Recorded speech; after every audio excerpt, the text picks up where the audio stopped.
గడిచిన కొన్ని వారాలు బట్టి దేవుణ్ణి చూడడం గురించి మాట్లాడుతున్నాడు.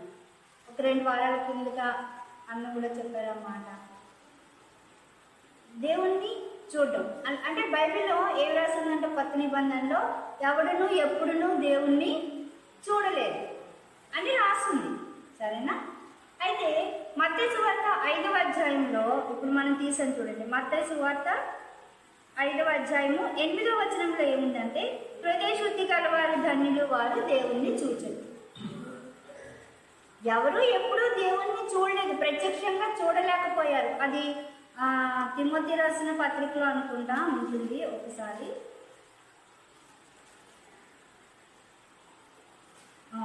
మొదటి తిమోతి 6వ అధ్యాయంలో ఉంది చూడండి. మొదటి తిమోతి 6వ అధ్యాయము 16వ వచనంలో ఏముందంటే, సమీపింపరాని తేజస్సులో ఆయన మాత్రమే వసించుచు అమరత్వము గలవాడై ఉన్నాడు. మనుషులలో ఎవడనూ ఆయన చూడలేదు, ఎవడనూ చూడనేరడు. ఆయనకు ఘనతయు శాశ్వతమైన ప్రభావము కలిగి ఉండును గాక. ఆమేన్. సరేనా? ఆయన ఎలాంటి వాడు? తిమోతికి రాసిన మొదటి పత్రిక 6వ అధ్యాయము 16వ వచనం. ఆయన ఎలాంటి వాడు? ప్రభు ఎలాంటి వాడు అంటే సమీపింపరాని తేజస్సులో ఆయన మాత్రమే వసించేవాడు. ఎవడు ఏ మనుషుడు కూడా ఆయన్ని సమీపించలేడు. ఇది ఆయన లక్షణం. అయితే ప్రభువే కొండ మీద ప్రసంగంలో ఏం చెప్పాడు? మత్తయి సువార్త 5వ అధ్యాయంలో అన్నాడు, హృదయ శుద్ధి గలవారు ధన్యులు, వారు దేవుణ్ణి చూచారు. అంటే ఆ సమీపింపరాని తేజస్సు కలిగిన దేవుణ్ణి మనం సమీపించడానికి ఇదన్నీ మనం ఆల్రెడీ చాలా సంవత్సరాలు బట్టి ధ్యానించుకుంటున్నాం. ఏది? అతి పరిశుద్ధ స్థలంలో ఉన్నాడు, ఆయన సమీపింపరాని తేజస్సులో ఉండే దేవుడు. అయితే ఆయన సమీపించాలి అంటే ఆవరణము పరిశుద్ధ స్థలము దాటి మనము అతి పరిశుద్ధ స్థలంలోనికి వెళ్ళాలి. ఆ తెరని పైనుంచి కిందికి చీల్చాడు, అది మన శరీరం అని తెర. ఇవన్నీ మనం ధ్యానించుకున్నాం. ఇప్పుడు సమీపింపరాని తేజస్సులో నివసించే దేవుణ్ణి మనము చూడాలి అంటే ఒక లక్షణం. ఒకటేంటి? మనం ఇందాక చెప్పుకున్నట్టుగా అతి పరిశుద్ధ స్థలంలో ఉన్న దేవుణ్ణి చూడాలంటే పరిశుద్ధ స్థలము దాటి మనము వెళ్ళాలి. ఇంకొకటి ఏంటి? దేవుడు అన్నాడు, హృదయ శుద్ధి గలవారు ధన్యులు, వారు దేవుణ్ణి చూచెదరు. ఇప్పుడు శుద్ధమైన హృదయం అంటే ఏంటి? అసలు శుద్ధమైన హృదయం అంటే ఏంటి? ఏం చేస్తే మన హృదయం శుద్ధి చేయబడుతుంది? ఇప్పుడు ఇల్లు అనుకో, ఏ ఫినైల్ వేసి కడిగితేనో, లేకపోతే లైజాల్ వేసి కడిగితేనో, సర్ఫ్ వేసి కడిగితేనో ఇల్లు శుభ్రం అయిపోతుంది. శరీరం బయట నుంచి అనుకో, ఏ మంచి సబ్బులో పెట్టి కడుక్కుంటే శరీరం శుభ్రం అయిపోతుంది. బట్టలు అంటే ఏ మంచి సబ్బు పెట్టి ఉతికితే. ఇలా మనం దేన్ని చూసుకున్నా, బయట మనకి కనిపించేవి ఏవి చూసుకున్నా, ఈ లోకంలో దొరికే వాటన్నిటితోటి వాటిని కడిగితే అవి శుభ్రం అయిపోతాయి, శుద్ధి అయిపోతాయి. లేకపోతే చూడండి, హిందువులు ఇప్పుడు ఏదో మైలు వచ్చింది, ఏం చేస్తారు? ఆవు దగ్గరికి వెళ్ళి గోపంచి ఆవు కొచ్చ పట్టి తీసుకొచ్చి దాంట్లోని ఒక ఆకు ముంచి ఇలా ఇలా ఇలా ఇలా మొత్తం 4 పక్కలు, అప్పుడు శుద్ధి జరిగిపోయింది. ఇలా లోకంలో శుద్ధి అనే ఆచారానికి ఎన్ని పద్ధతులు ఉన్నాయి, ఎన్ని రకాలుగా శుద్ధి చేయాలి. ఒక మానవుడు ఒక వస్తువుని శుభ్రపరచాలన్నా, ఒక ఇంటిని శుద్ధి చేయాలన్నా, ఇలా ఆ శుద్ధీకరణ ఆచార ప్రకారం అని పాత నిబంధనలో కూడా రాసింది. ఆ శుద్ధీకరణ ఆచారము చాలా రకాలుగా ఉంది. అవన్నీ కరెక్టే. ఇప్పుడు హృదయం బయటికి కనిపించదు కదా. దేవుడు అన్నాడు, హృదయం అన్నిటికంటే మోసకరమైనది, ఘోరమైన వ్యాధి కలిగి. ఇప్పుడు దీన్ని ఎలా శుద్ధి చేస్తాము? హృదయాన్ని శుద్ధి చేయకపోతే దేవుణ్ణి చూడలేదు. దేవుణ్ణి నేను కళ్ళారా చూడలేకపోతే ఆయన ఎలాంటి వాడో నాకు తెలియదు. కీర్తనాకారుడు అన్నాడు, నీ సన్నిధి ముఖకాంతిలో మరో రహస్య పాపములు నీవు మాకు చూపిస్తావు. ఇప్పుడు ఆయన సన్నిధి ముఖకాంతిలోకి నేను వెళ్ళలేకపోతే, వెళ్ళాలి అంటే నా హృదయం శుద్ధిగా ఉండాలి. అంటే మనం మొత్తం ఒకేసారి శుద్ధులుగా అయిపోయి దేవుణ్ణి చూడాలని కాదు. దేవుణ్ణి చూడాలి అంటే నాకు ఎంతో కొంత నా హృదయంలో పరిశుద్ధత అనేది ఉండాలి. పరిశుద్ధత లేకుండా ఎవ్వడు దేవుణ్ణి చూడలేదు. ఇప్పుడు ఎలాగ మనం పరిశుద్ధపరచబడతాము? ప్రభు రక్తంలో మన పాపాలు మనం కడిగేసుకున్నాము, పరిశుద్ధులం అయిపోయాము. ఇది ఎంతవరకు వచ్చింది? ఎంతవరకు అంటే ప్రభు దగ్గరికి కొంతవరకు నన్ను నడిపించగలిగాను. అని ఇప్పుడు నేను డైరెక్ట్గా దేవుణ్ణి చూసి దేవుడితో నేను ముఖాముఖి నేను మాట్లాడుకోవాలి. దేవుడు కీర్తనకారుడు అన్నాడు, తండ్రి నా అంతరంగంలో నీకు ఆయాసకరమైన మార్గం ఉన్నదేమో పరిశోధించు. అది ఎప్పుడు వస్తుంది ఆ అనుభవం నాకు? నా అంతరంగ పాపము దేవుడు నాకు ఎప్పుడు చూపించగలడు? మళ్ళీ రండి మొదటి యోహానులో, ఇవన్నీ మనకి కంఠస్థ వాక్యాలు కాబట్టి నేను రిఫరెన్స్లు తీయట్లా. మొదటి యోహానులో ఏముంది? ఆయన వెలుగులో నడిచిన ప్రకారము మనము వెలుగులో నడిచిన ఎడల ఆయనతో కూడా నడిచిన ఎడల ఆయన మన ప్రతి పాపమును కడిగి పవిత్రపరుస్తాడు. ఇవన్నీ జరగాలి అంటే మొట్టమొదటి నాలో జరగాల్సిన కార్యం ఏంటి? నా హృదయం పరిశుద్ధపరచబడాలి. ప్రభు దగ్గరికి వచ్చాము, మన పాపాలు ఒప్పుకున్నాము, పాపమును రక్షించాడు దేవుడు. అది ఒక స్థాయి, ఒక ఎత్తు. కానీ పేతురు రాసిన పత్రికలు ఏముందంటే మనం అనుదినము అంతకంతకు మనం రక్షింపబడుతూ ఉంటాము. ఇంక ఎప్పుడు ఒకరైనా ఉంటామా? రక్షింపబడ్డాము, సరే. ఇప్పుడు దేవుడు ఎలా ఉన్నాడు ఎలా తెలుస్తుంది? దేవుడు ఎలాంటి వాడు ఎలా తెలుస్తుంది? అందుకనే ఈ క్రైస్తవులు ఎక్కడికి వచ్చి ఆగిపోతున్నారంటే, ప్రభు గురించి చెప్పండి అంటే ఎక్కడికి వచ్చి ఆగిపోతారు? ఆయన నా పాపాల కొరకు సిలువలో బలయ్యాడు, ఆయన నా పాపాల కొరకు చనిపోయాడు, ఆయన రక్తంలో నా పాపాలు నేను కడుక్కున్నాను, ఆయన నా కోసం ధారధారలుగా రక్తం కాచాడు, అంతే. అక్కడికి వచ్చి ఆగిపోతున్నాం. అందుకని దేవుని యొక్క గుణ లక్షణాలు అనేవి మనకి తెలియట్లా. ఎందుకంటే దేవుణ్ణి మనము ఇక్కడ దేవుడు చెప్పిన హృదయ శుద్ధి గలవారు ధన్యులు వారు దేవుణ్ణి చూచెదరన్న అనుభవంలోనికి పూర్తిగా రాకపోవడం వల్ల, ఆయన చూడలేకపోవడం వల్ల ఎవరో చెప్పింది మనం విని మనకు చెప్తున్నాం అంతే. వ్యక్తిగతముగా ఆ సహవాసం అనేది చాలాసార్లు మనకు ఉండట్లేదు. ఇప్పుడు పెద్దమ్మ గారు ఉన్నారు, పెద్దమ్మ గారి గురించి నువ్వేదో చూసి చెప్పడం వేరు. నేను పెద్దమ్మ గారితో సహవాసంలో ఉండి ఇప్పుడు నన్ను ఎవరైనా అడిగారు అనుకో, ఏమ్మా నాంచనమ్మ గారి గురించి నువ్వేం చెప్తావంటే నేను చెప్పేది వేరే ఉంటాను. ఆవిడ గురించి నేను చెప్పే మాటలు వేరేగా ఉండాలి. ఎప్పుడు ఉంటాయి అవి? ఎప్పుడైతే నేను ఆవిడతో వ్యక్తిగత సహవాసం అనేది నేను కలిగి ఉంటాను. అలాగే దేవుడితో నేను వ్యక్తిగత సహవాసం ఎప్పుడు కలిగి ఉండగలంటే దినదినము నా హృదయాన్ని నేను శుద్ధిపరచుకుంటూ ఉండాలి. ఇది ఒకేసారి జరిగే కార్యం కాదు. ఎందుకంటే హృదయం అన్నిటికంటే మోసకరమైనది, ఘోరమైన వ్యాధి. అప్పుడు ఇప్పుడు ఎలాగ హృదయం శుద్ధిపరచుకోవాలి చూడండి. ఇవన్నీ మనకి తెలిసిన వాక్య భాగాలు. కొరింథీయులకు రాసిన 2వ పత్రిక. ఈ మధ్య దేవుడు తరచుగా మాట్లాడుతున్నాడు ఈ మాటలు. కొరింథీయులకు రాసిన 2వ పత్రిక 10వ అధ్యాయం. ఎప్పుడు మన హృదయము శుద్ధిపరచబడుతుంది? అందుకని నేను చెప్తున్నా, ఒకేసారి అయిపోయే కార్యం కాదు. ఎందుకంటే జీవం కలిగినది దేన్నైనా మీరు చూడండి, మొక్కలు చూడండి, జంతువులు చూడండి, మనుషులు చూడండి, ఏదైనా చూడండి. ఒక చెట్టుకి ఒక పండు వచ్చిందంటే ఎలా వస్తుంది? ఫస్ట్ పువ్వు పూస్తుంది, తర్వాత అది కాయలోకి మారుతుంది, తర్వాత పండు అవుతుంది. అలాగే మొక్క మనము వేసాము, విత్తనం వేసాము, విత్తనం ఒకేసారి ఇలా దడదడదడ చెట్టు అయిపోతుందా? అవ్వదు. ఫస్ట్ చిన్న మొక్క అవుతుంది, అది గాలికి తట్టుకొని నిలబడాలి, తర్వాత చెట్టు అవుతుంది, తర్వాత పెద్ద వృక్షం అవుతుంది. దాని సమయంలో దేవుడు దానికి ఏ కాలంలో దానికి ఫలం ఇవ్వాలనుకుంటాడో ఆ సమయంలో అది ఫలం ఇస్తుంది. అలాగే జంతువులు, అలాగే మనుషులు పుట్టిన వెంటనే ఎవడైనా పెద్దోడైపోతాడా? ఏ సినిమాలో చూపించాలి అలాగా 2 గంటల్లో మొత్తం సినిమా చూపించాలి. కాబట్టి ఏం చేస్తాడు? ఆ పుట్టినవాడు అప్పటికి 40 ఏళ్ళ వాడు అయిపోతాడు ఆ 2 గంటల్లో. కానీ నిజంగా జీవితంలో చూస్తే సంవత్సరాలు, 47 వాడు 40 సంవత్సరాలు ఒకేసారి అవ్వరు కదా. ఎందుకు నేను ఈ మాట చెప్తున్నానంటే, జీవము కలిగినది ఏది మన జీవితంలో కార్యం జరగాలన్నా కూడా ఇలాగా మాయం చేసినట్టుగా అవ్వదు. ఒకదాని తర్వాత స్టెప్ బై స్టెప్ జరుగుతూ ఉంటుంది. ఎందుకంటే జీవము దాంట్లో నుంచి రోజు రోజుకి జీవము బయటికి రావాలి, ఒకేసారి రాదు. అలాగే మన హృదయంలో జరిగే కార్యం అయినప్పుడు, మన హృదయం పరిశుద్ధపరచబడ్డం అయినప్పుడు, ఇప్పుడు ఎలా పరిశుద్ధపరచబడుతుంది ఈ హృదయము? ఇప్పుడు చూడండి, కొరింథీయులకు రాసిన 2వ పత్రిక 10వ అధ్యాయం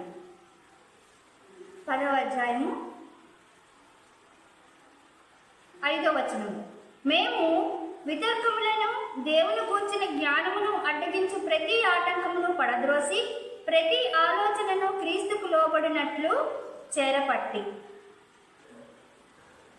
ఇప్పుడు ఎప్పుడు మన హృదయం పరిశుద్ధపరచబడుతుంది అంటే ఎప్పుడైతే మనము, అందుకే పౌలు అంటున్నాడు, మేము వితర్కములు దేవుని గూర్చిన జ్ఞానమును అడ్డగించు ప్రతి ఆటంకము. వితర్కం అంటే ఏంటి? ఇలా చేయొచ్చా, ఇలా చేయకూడదా? దేవుని నమ్ముకున్నారు ఇలా ఉండొచ్చా, ఇలా ఉండకూడదా, ఇక్కడికి వెళ్ళొచ్చా, ఇక్కడికి వెళ్ళకూడదా, ఇలా మాట్లాడొచ్చా, ఇలా మాట్లాడకూడదా. గడిచిన వారంలో దేవుడు అదే మాట్లాడుతున్నాడు. రెండు పద్ధతులు. దేవుణ్ణి వెంబడించేవారు, దేవుణ్ణి నమ్ముకున్నామని చెప్పేవాళ్ళు, వాళ్ళు ఎలాగ దేవుణ్ణి వెంబడిస్తున్నారు అని మనం గ్రహించాలి అంటే 2 పద్ధతులు ఉన్నాయి. ఒకటి, కొంతమంది నోట్లోంచి ఎప్పుడు ఏమొస్తుంది, మేము దేవుణ్ణి నమ్ముకున్నామండి, మేము అలా చెయ్యం, మేము దేవుణ్ణి నమ్ముకున్నామండి, మేము అక్కడికి వెళ్ళాం, మేము దేవుణ్ణి నమ్ముకున్నామండి, మేము అబద్ధం చెప్పం, మేము దేవుణ్ణి నమ్ముకున్నామండి, మేము దినానికి వెళ్ళాం, మేము దేవుణ్ణి నమ్ముకున్నామండి, మేము పెళ్ళికి వెళ్ళాం. ఎందుకు వెళ్తే మళ్ళీ ఏదైనా అవుతుంది, దేవుణ్ణి నమ్ముకున్నాం, దేవుడు వద్దన్నాడు కాబట్టి మేము మానేస్తాం. ఇంకొకటి ఏంటి, మేము అసలు చెయ్యము, మేము అబద్ధం ఆడము. అసలు మనం నోటితో చెప్పక్కర్లేదండి నేను అబద్ధం ఆడను అని మనం నోటితో చెప్పక్కర్లా. ఇప్పుడు కోపడటం అనేది నేను కోపడుతున్నానని చెప్పి కోపడుతున్నారు ఎవరన్నా? నేను అబద్ధం ఆడతానని చెప్పి అబద్ధం ఆడతారా? అది స్వభావము, మనిషి స్వభావము. ఏదైనా ఒకటి వాళ్ళకి బాధ కలిగించేది వచ్చింది, వెంటనే ఆటోమేటిక్గా లోపల నుంచి ఆ కోపం, ఒక మాట, ఒక చూపు, ఒక ప్రవర్తన బయటకు వచ్చేస్తుంది. అలాగా ఒక రకం ఎలాంటి వాళ్ళు, మేము దేవుని నమ్ముకున్నాం కాబట్టి మేము చెయ్యం అంటే వాళ్ళకి యాక్చువల్గా లోపల వాళ్ళకి చెయ్యాలి ఉంది, కాకపోతే ఈ దేవుని నమ్ముకున్నాము అనేది ఒక చెరసాల్లాగా. గడిచిన వారం దేవుడు మాట్లాడినట్టుగా దొంగ చెరసాల్లో ఉన్నంతసేపు కూడా దొంగతనం చేయడం మానేస్తున్నాడు. చెరసాల నుంచి నడిపించబడిన తర్వాత జైలు నుంచి బయటకు వచ్చాక మళ్ళీ మామూలే. అలాగా ఈ దేవుణ్ణి నమ్ముకోవడము అనేది నాకు ఒక బంధకం అనమాట. అంతే. ఒకవేళ ఎవరైనా దేవుణ్ణి నమ్ముకున్నా పర్వాలేదు మనం ఇవన్నీ చేయొచ్చు అంటే వాళ్ళు హ్యాపీగా చేసేస్తారు, కొంచెం కూడా వాళ్ళకి మనసులో బాధ కూడా ఉండదు. ఇంకొకళ్ళు ఏంటి, వాళ్ళ స్వభావంలో మార్పు వచ్చేస్తుంది. నేను రాను, అంతే, రానంటే రాను, నేను దేవుని నమ్ముకున్నాను, నమ్ముకోలేదు, ఇవన్నీ కాదు, నేను చెయ్యను అంతే, నేను చెయ్యను. నీకు రీజన్ చెప్పాలండి, నేను చెయ్యను. అలా కాదు, ఇక్కడ ఇలాగ నేను లేనని చెప్పు, నేను చెప్పను. లేకపోతే ఇక్కడ ఇలా చెయ్యి, ఇది వద్దు, ఇది వాక్యానికి విరుద్ధం, నేను చెయ్యను అంతే, నేను చెయ్యను. 2 విధానాలు. అందుకు ఇప్పుడు దేవుని నమ్ముకున్నామని చెప్తున్న మనము, దేవుడు అంటున్నాడు హృదయ శుద్ధి గల వారు ధన్యులు, వారు దేవుణ్ణి చూచెదరు. దేవుడు అన్నాడు, నన్ను చూడాలి అని మీరు అనుకుంటే మీ హృదయం శుద్ధిగా ఉంది. ఇప్పుడు ఎప్పుడు పరిశుద్ధపరచబడుతుంది? అదిగా పౌలు అన్నాడు, మేము వితర్కములు, దేవుని చూడండి ఎంత అద్భుతం, దేవుని కూర్చిన జ్ఞానమును అడ్డగించే ప్రతి ఆటంకము, పైనుండి వచ్చే జ్ఞానము, సమాధానము, నీతి. దేవుని నీతిని ఇస్తుంది, దేవుని సమాధానంతో ఉంటుంది. ఎప్పుడైతే నాకు ఈ వితర్కాలు, ఏది నేను దేవుని నమ్ముకున్నాను, నేను ఇలా చేయకూడదు, మీరు దేవుని నమ్ముకున్నారు, అలా చేయకూడదు, ఇలా చేయకూడదు, అలా ఉండకూడదు, ఇవన్నీ బుద్ధి వేస్ట్ అన్నమాట. కాబట్టి పౌలు అంటున్నాడు, ఎప్పుడు మన హృదయం పరిశుద్ధపరచబడుతుంది అంటే ఎప్పుడైతే ఈ వితర్కము, అలాగే దేవుని జ్ఞానమును అడ్డగించే ప్రతి ఆటంకము, ఇవన్నీ ఏం చేస్తాయి, ఇలా చేయొచ్చు, అలా చేయొచ్చు, అలా చేయకూడదు, ఇలా ఇవన్నీ కూడా దేవుని జ్ఞానాన్ని మనలో పూర్తిగా మనం నింపుకోకుండా ఇవన్నీ ఆటంకాలు అన్నమాట. ఇవన్నీ ఆటంకాలు. కాబట్టి ఇప్పుడు పౌలు ఏమంటున్నాడు, అలాంటి వాటన్నిటినీ పడద్రోయాలి. పడద్రోయడం అంటే మామూలుగా అవుతుందా? ఇప్పుడు ప్రిన్స్ వాళ్ళు ఇల్లు కట్టుకున్నారు, గది పడగొట్టి మళ్ళీ కట్టారు, ఈజీగా అయిపోయిందా? మా ప్రిన్స్ అలాగే చెప్పింది, అక్క ఇది తీసి అక్కడ పెడతాడు వంటింట్లో.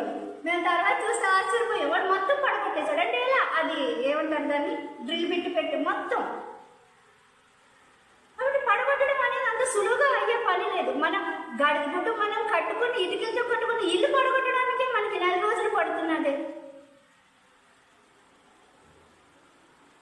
అలాంటిది దేవుని జ్ఞానాన్ని అడ్డగించి ఆ ప్రతి వితర్కము, వాదన, ఈ ఆటంకాలన్నీ పడగొట్టాలి అంటే అది ఒక్క రోజుతో అయ్యే పని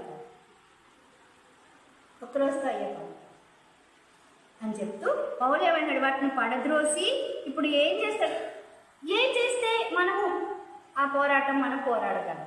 ఇప్పుడు చూడండి, పడద్రోసి ప్రతి ఆలోచనను క్రీస్తునకు లోబడినట్లుగా చెరపట్టి మీరు సంపూర్ణ విధేయతను కనపరిచినప్పుడు సమస్తమైన అవిధేయతకు ప్రతిదండ సిద్ధపడి ఉన్నాము.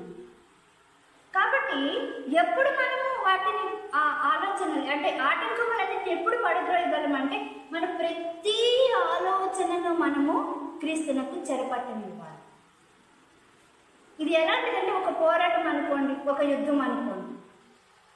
ఈ యుద్ధం అనేది మన జీవితంలో ప్రతిరోజు జరుగుతూ ఉంటారు. ప్రతిరోజు దేవుడు అన్నాడు యుద్ధము నాది. పాత నిబంధనలో ఒక మాట, యుద్ధము యెహోవాది, మీరు నిలుచుండి చూడండి.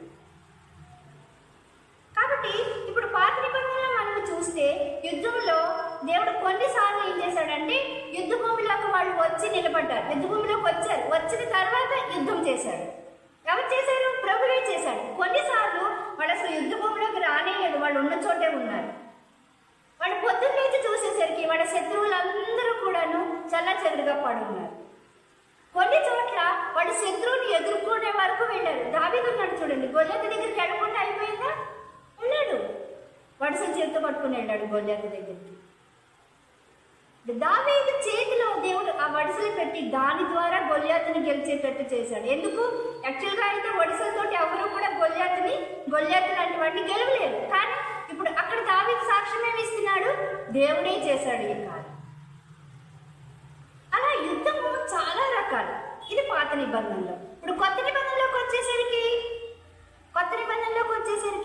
చూడండి, అందుకనే పై వచనంలో ఏముందంటే 4వ వచనం 3వ వచనం నుండి చూడండి. మేము శరీరధారులమై నడుచుకొనుచున్నను శరీర ప్రకారము యుద్ధము చెయ్యము. మా యుద్ధోపకరణములు శరీర సంబంధమైనవి కావు కానీ దేవుని ఎదుట దుర్గములను పడద్రోయ జాలినంత బలము కలవై ఉన్నవి. ఇప్పుడు క్రొత్త నిబంధన సంఘమని మనం చెప్పుకుంటే శిష్యత్వంలో ఉన్న మనము ఇప్పుడు మన యుద్ధం దేంతో? శరీరులతో కాదు. ఈ మాట ఎన్ని వేల సార్లు మనం చెప్పుకుని ఉంటాము. అందుకే అంటున్నాడు మా యుద్ధోపకరణములు శరీర సంబంధమైనవి కాదు. శరీర సంబంధమైనవి ఏంటి? ఇప్పుడు కొత్త నిబంధన. ఇప్పుడు మనము ఉన్న స్థితిలో మన యుద్ధోపకరణం ఏంటి చెప్పండి? అంటే యుద్ధోపకరణం అంటే యుద్ధానికి తీసుకెళ్లే కత్తులు, కటార్లు, ఈటెలు, బల్లెము, డాలు ఇవన్నీ. ఇప్పుడు మనమున్న స్థితిలో మనకేంటి చెప్పండి? అలాంటిది మన యుద్ధానికి వాడే ఆయుధం ఏంటి చెప్పండి? కరెక్ట్గా చెప్తారు, నాలుక. అంతే కదా. మనం ఎవరి మీదకైనా యుద్ధానికి వెళ్ళాలండి. ఇప్పుడు మన చేతిలో మెషిన్ గన్ లేదు. కత్తులు పట్టుకొని అలా నరికితే మనని కోర్టులో కేసేస్తారు, జైల్లో పెడతారు. అందుకే సామెతల గ్రంథం ఉంది, కత్తిపోటు వంటి మాటలు కాదు. ఇప్పుడు మన యుద్ధోపకరణాలు ఏంటి? నోటి మాట. ఏమనక్కర్లా, ఒక మాట అంటే చాలు. అందుకే నేను కీర్తన 12లో ఏముంది? ఒక మాట చూడండి, చదువు. ఎంత అద్భుతమైన మాటలండి ఇవన్నీ. కీర్తన 12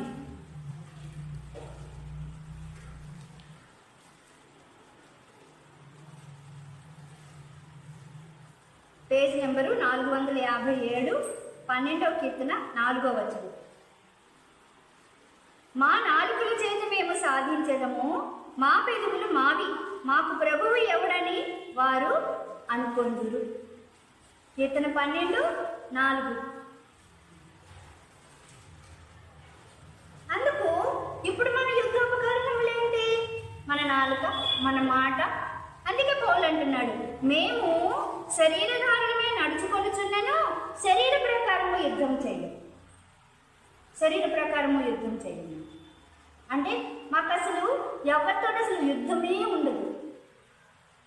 దేవుడు అనలేదా? అసలు మీ శత్రువులను మీరు ప్రేమించండి. శత్రువులను ప్రేమిస్తే ఇంక శత్రువులు ఎక్కడుంటారు? ఇంక యుద్ధం ఎక్కడుంటుంది? ఇప్పుడు శరీర ప్రకారము మేము శరీరంలో నడుచుకొనుచున్నను, మేము శరీర ప్రకారము మేము యుద్ధము చెయ్యము. మా యుద్ధోపకరణములు శరీర సంబంధమైనవి కావు. కానీ ఇప్పుడు ఇంకొక యుద్ధం ఏముంది? ఇంకొక యుద్ధం మన లోపల జరిగే యుద్ధం అన్నమాట. లోపల జరిగే యుద్ధం ఏది? మన ఆలోచనలు. అందుకని పౌలు అంటున్నాడు ఈ ఆలోచనల్ని ఏం చేయాలి? క్రీస్తుకు చెరపట్టనివ్వాలి. నేను ఇది కింద సంవత్సరం కూడా మీతో పంచుకున్నాను. చెరపట్టడం అంటే అంటే ఏంటి? ఈడ్చుకుని తీసుకెళ్ళిపోతారు. రామ్మ, బంగారం, తల్లి అని తీసుకుని వెళ్ళేదాన్ని చెరపట్టడం అండి. చెరపట్టడం అంటే ఏంటి? మనం ఇంట్లో ఉన్నాము, ఎవడో వచ్చాడు, మనం జబ్బించుకొని మనం లాక్కుని వెళ్ళిపోతాం, ఈడ్చుకుంటూ తీసుకెళ్తాం. కాబట్టి నిజంగా నాకు దేవుణ్ణి చూడాలి, నా దేవుణ్ణి నేను కలుసుకోవాలి, నా దేవుణ్ణి నేను చూడాలి అని కానీ నాకు నిజంగా లోపల దాహం ఉంటే, ఆశ ఉంటే నేనేం చేస్తాను? నాలో వచ్చే ప్రతి ఆలోచన నేను క్రీస్తునికి చెరపట్టనేస్తాను. అంటే ప్రభువా ఇది తీసే, ఇది తీసే, ఇది తీసే. ఇప్పుడు ఎలా తెలుస్తుంది ఏది క్రీస్తుకు వ్యతిరేకమైన ఆలోచన, ఏది క్రీస్తుకి అనుకూలమైన ఆలోచన? ఎలా తెలుస్తుంది? ఎలా తెలుస్తుంది? చూడండి, యెషయా గ్రంథము 50వ అధ్యాయం, పేజ్ నెంబరు 612. యెషయా గ్రంథము 50వ అధ్యాయం.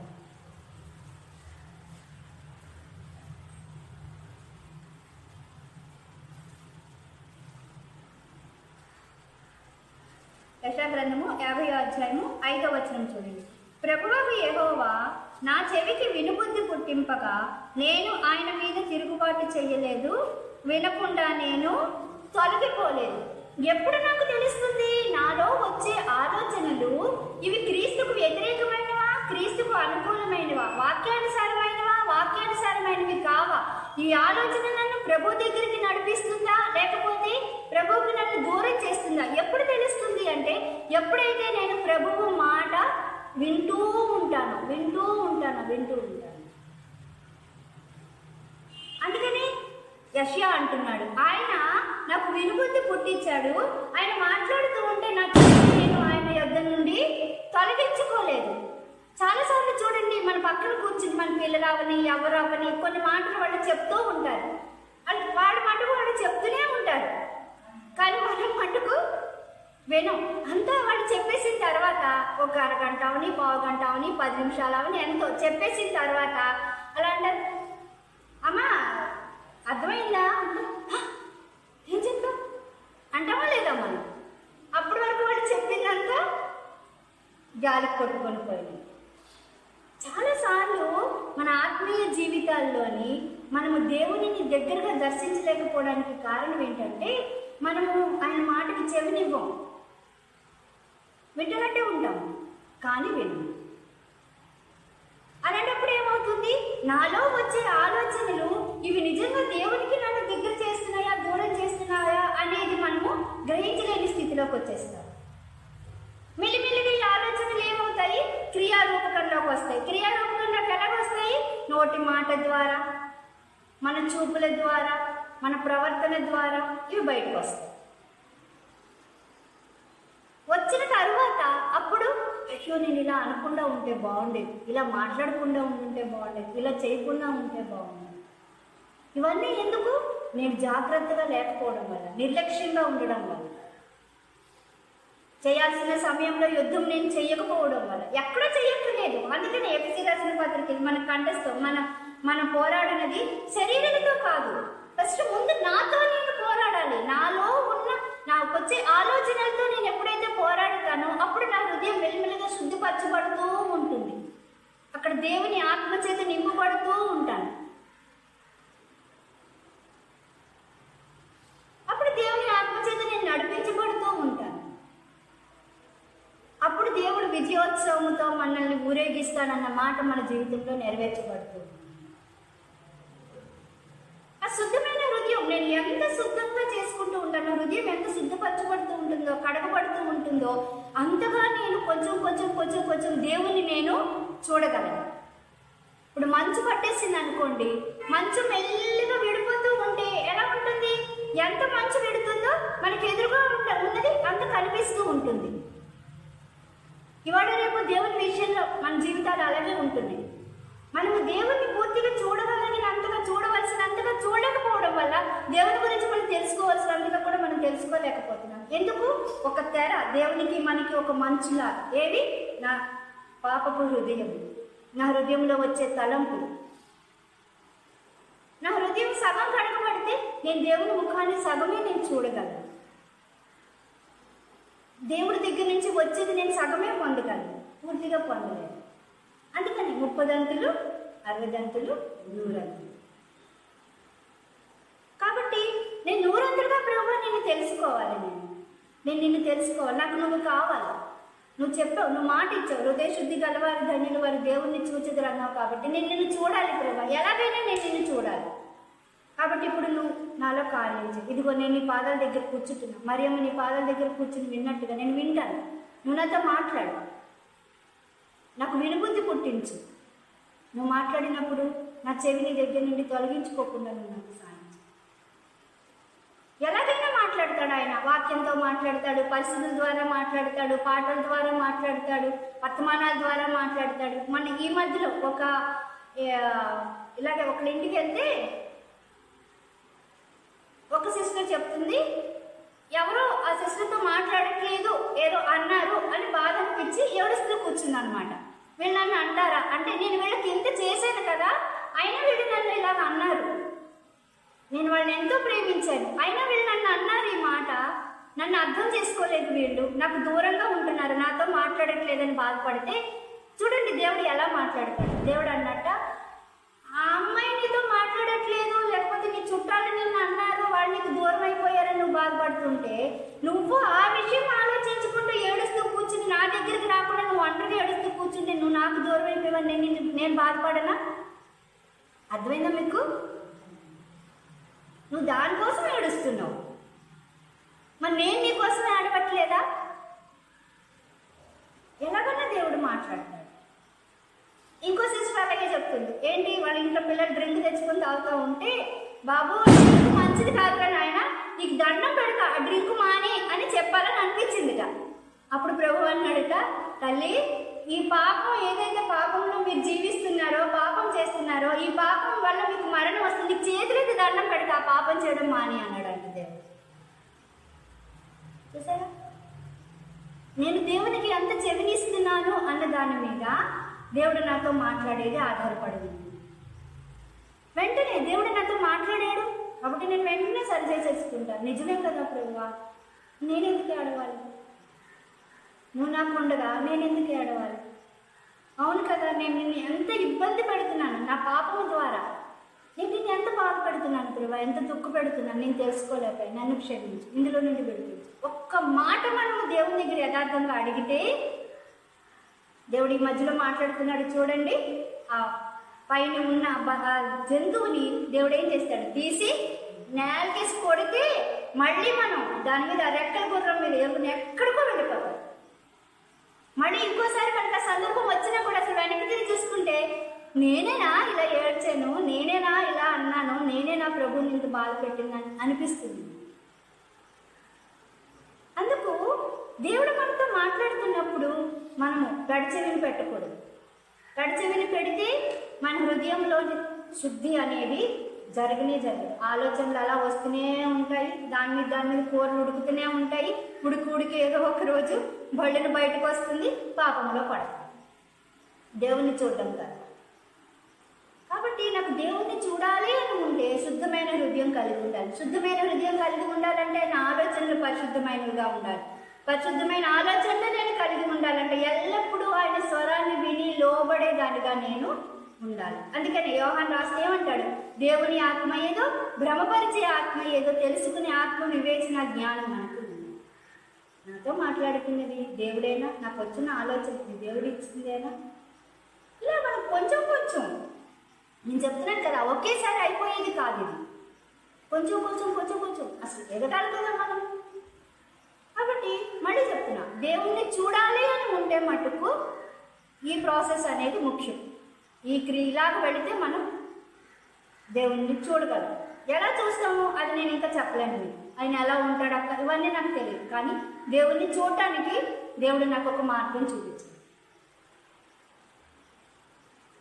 నేను దేవుణ్ణి ఎప్పటి నుంచి అడుగుతున్నా, ఈ ఒక్క మాట పట్టుకొని, మత్తయి సువార్త 5వ అధ్యాయం 8వ వచనం పట్టుకొని ఎప్పటి నుంచో నేను అడుగుతున్నాను దేవుణ్ణి. ప్రభు నువ్వు చెప్పావు కదా, శుద్ధమైన హృదయం కలిగి ఉంటే నిన్ను చూస్తారా, నాకు చెప్పు.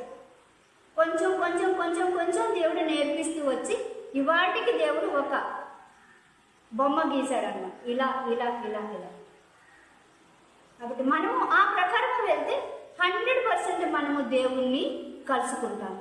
ఇది మటుకు నేను చెప్పాను. శుద్ధమైన హృదయం ఉంటే ఇంకా ఒక ఫిర్యాదు ఉండదు, సణుగుడు ఉండదు, గొడుగుడు ఉండదు, ఏడుపు ఉండదు, నేరం మోపడం ఉండదు, ఏముండదు. శుద్ధమైన హృదయంలో ఎప్పుడు ఏముంటుంది? దేవుణ్ణి స్తుతించడం. ఎందుకు? ఆయన ఎదుర్కొంటూ ఉంటాడు. ఆయన ముఖము నేను ఎల్లప్పుడూ నా ఎదురు ఉంచుకొని ఉంటుంది అన్నాడు. ఎప్పుడు ఆయన ముఖం నా ఎదురుకుండా ఉంటుంది. కాబట్టి నాకు ఇంకేం కావాలి? మనం పాడేసుకుంటాం, చెప్పేస్తాం.